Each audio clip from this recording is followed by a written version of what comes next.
बिस्मिल्लाहिर्रहमानिर्रहीम। अस्सलाम वालेकुम। बैंक बॉक्स ऑनलाइन पे आपको वेलकम करते हैं। मैं हूं आपका host Kazi Uzair. Program with what a cricket एक और एपिसोड के साथ आपकी खिदमत में हाजिर। उम्मीद करते हैं आप क्रिकेट एंजॉय कर रहे होंगे, खेल भी रहे होंगे और देख भी रहे होंगे, और जो आने वाली सीरीज है उनका इंतजार भी कर रहे होंगे। लेकिन इस वक्त आज जो मेरे पास न्यूज़ है, आप जानते हैं कि couple of days ago test matches शुरू हुए थे। चार बड़ी टीमें दो बड़े टेस्ट मैचेस में आमने सामने थी, जिसमें वेस्ट इंडीज की टीम टूर कर रही है ऑस्ट्रेलिया का। पाकिस्तान इस तरह के ख्वाब लेके ऑस्ट्रेलिया गया था कि तकरीबन 3 डेकेड्स के बाद वहां पे सीरीज जीतने के लिए या एक टेस्ट जीतने के लिए, लेकिन वो ख्वाब पाकिस्तान का पूरा नहीं हो सका। तीनों टेस्ट मैचों में पाकिस्तान को शिकस्त हुई। लेकिन वेस्ट इंडीज की टीम ने तारीख रकम की है, और आपको बताते चलें कि 27 साल के बाद वेस्ट इंडीज ने ऑस्ट्रेलिया को ऑस्ट्रेलिया में शिकस्त दी है। That is almost 3 decades.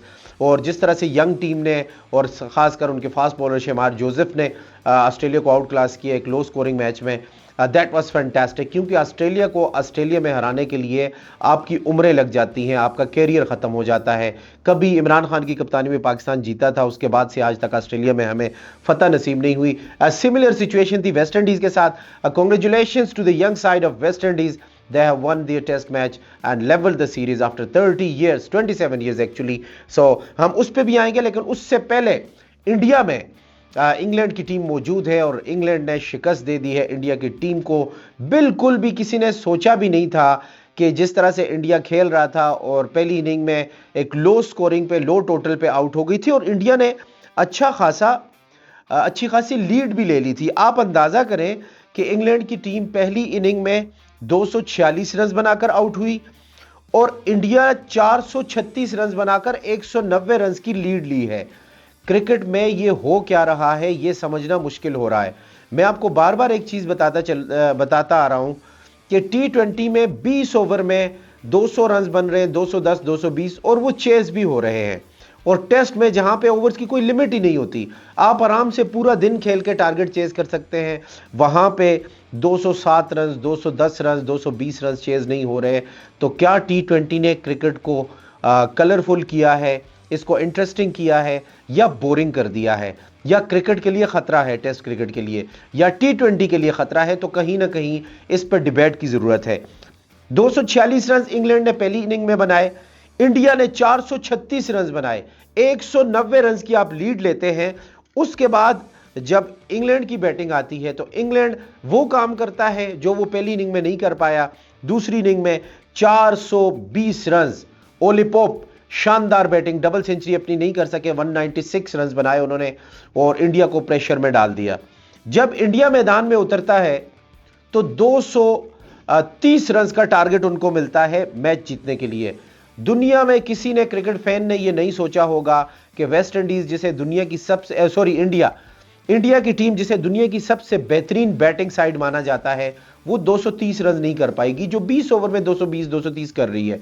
लेकिन वही हुआ जो कि होना था। रोहित शर्मा 39 रन बनाकर जैसे ही आउट हुए, उसके बाद जायसवाल 15, शुभमन गिल 0, राहुल 22, अक्षर पटेल 17, श्रेयस अय्यर 13, रविंद्र जडेजा 2, आखिर में सरकार बहारत विकेट कीपर हैं 28 रन, अश्विन ने 28 रन की थोड़ी सी मुजाहिमत की, सिराज ने 12 रन बनाए। थोड़ी सी फ्रस्ट्रेशन इंग्लैंड के कैंप में आई थी कि शायद ये टारगेट चेज ही ना हो जाए, लेकिन आखिर में 28 रन से कामयाबी हासिल की और इंडिया को इंडिया में शिकस्त दे दी इंग्लैंड की टीम ने। Congratulations to the English side, the young spinner, left arm spinner Tom Hartley. एक विकेट जो रूट और जैक लीच ने तो हासिल की, लेकिन Tom Hartley 27 overs almost 5 made and 62 runs and 7 wickets, 7 विकेटें हासिल करके इंडिया की बैटिंग की कमर तोड़ दी और इंडिया ये टेस्ट मैच बुरी तरह से हार गया। कल से सोशल मीडिया पे चीख चीख के ये बात कही जा रही है और मीडिया काफ़ी गुस्से में है,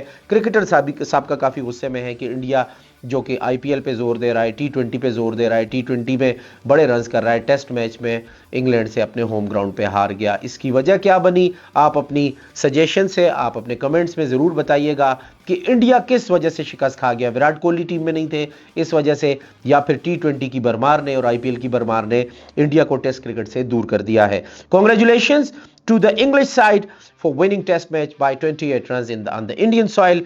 उसके बाद जो पहले मैंने बात की, इन 2 टेस्ट मैचों में ऑस्ट्रेलिया और वेस्ट इंडीज का टेस्ट वो भी कल खत्म हुआ। इंडिया और इंग्लैंड का टेस्ट मैच वो भी कल खत्म हुआ। दो चीजें सिमिलर थी, टारगेट चेज कर रही थी दोनों टीमें और बहुत करीब जाके मैच खत्म हुए। वेस्ट इंडीज ने 8 रन से मैच जीता है और इंग्लैंड ने 28 रन से मैच जीता है। दोनों टीमें मेहमान थी। सिमिलरिटी आप चेक करें, दोनों टीमों के मेहमान बॉलर ने, एक फास्ट बॉलर थे, एक स्पिनर थे, 7-7 विकेटें हासिल की हैं। शमार Joseph for West Indies 7 for 68, on the other hand Hartley 7 for 62, and both the host sides won the match quite dramatically in the end। 27 साल के बाद वेस्ट इंडीज ने शिकस्त दी ऑस्ट्रेलिया को, जिसका क्रेडिट जाता है उनकी यंग टीम को। लेकिन उनके जो यंग बॉलर हैं शमार जोसेफ, कल जब वो बॉलिंग करने के लिए मैदान में उतर रहे थे तो इंटरव्यू में उन्होंने कहा कि I wasn't even thinking to enter the ground after a toe breaking yorker by Mitchell Starc day before that time. एक दिन पहले ऑलमोस्ट पांव तोड़ दिया था मिचेल स्टार्क ने यॉर्कर मार के शमार जोसेफ का, और वो एक्सपेक्ट भी नहीं कर रहे थे कि मैं ग्राउंड में जाऊंगा। वो ग्राउंड में आए भी, वो खेले भी, उन्होंने 7 खिलाड़ी भी आउट किए, रिकॉर्ड कायम किया और 27 साल के बाद वेस्ट इंडीज को कामयाब ठहराया ऑस्ट्रेलियन सॉइल पे, जहां पे जीत के लिए टीमें 20-20, 25-25 साल तरस रही होती हैं। So wonderful performance on both sides. 7 wickets on the Indian soils by the Englishman Tom Hartley, fantastic bowling, outclassed the batting side of India, and on the other hand, the same day, एक ही दिन में मैंने आपको similarity बताई दोनों test मैचों की। Holmes guest side ने विन किया है, गेस्ट साइड के स्पिनर और फास्ट बॉलर्स ने 7-7 विकेटें हासिल की हैं। सो कांग्रेचुलेशंस। आखिरी दिन का स्कोर कार्ड, उसमें आप देखें कि स्टीवन स्मिथ बैट कैरी करके गए हैं, ओपन करने आए थे, नॉट आउट वापस गए हैं, उनके साथ 10 खिलाड़ी दूसरे एंड से आउट हो गए। 91 not out, Khawaja 10, Labuschagne 5, Green 42, Head 0, Mitchell Marsh 10, Alex Carey 2, Stark 21, थोड़ा सा बेहतर खेले स्टार्क, जिस वक्त चौके मार रहे थे। शमार जोसेफ को भी उन्होंने अच्छे स्ट्रेट ड्राइव मारे। उस वक्त ऐसा लग रहा था कि शायद ऑस्ट्रेलिया टारगेट चेस कर जाए। 8 रन की दूरी टेस्ट मैच में, ये मार्जिन तो बहुत छोटा है लेकिन शिकस्त बहुत बड़ी है ऑस्ट्रेलिया के लिए। 15 रन एक्स्ट्रास के भी आए हैं, 2 विकेटें हासिल की अलजारी जोसेफ ने, 1 विकेट ग्रीव्स ने, जबकि 7 विकेटें 12 ओवर में 68 रन देकर शमार जोसेफ ने हासिल की, जो कि मैन ऑफ द मैच थे। तो T20, T10, white ball cricket और वनडे क्रिकेट को एक साइड पे रख के आप टेस्ट की तरफ आए। जैसे ही बॉल का कलर चेंज होता है, रेड कलर की बॉल आती है, तो टीमों को अचानक क्या हो जाता है, जो टीमें 200-200, 250 रन 20 ओवर में करती हैं, वहां पे 90 ओवर के एक दिन के मैच में 207 रन चेज नहीं हो पाते। What exactly is the reason? I really want to know from you guys, what is happening in test cricket?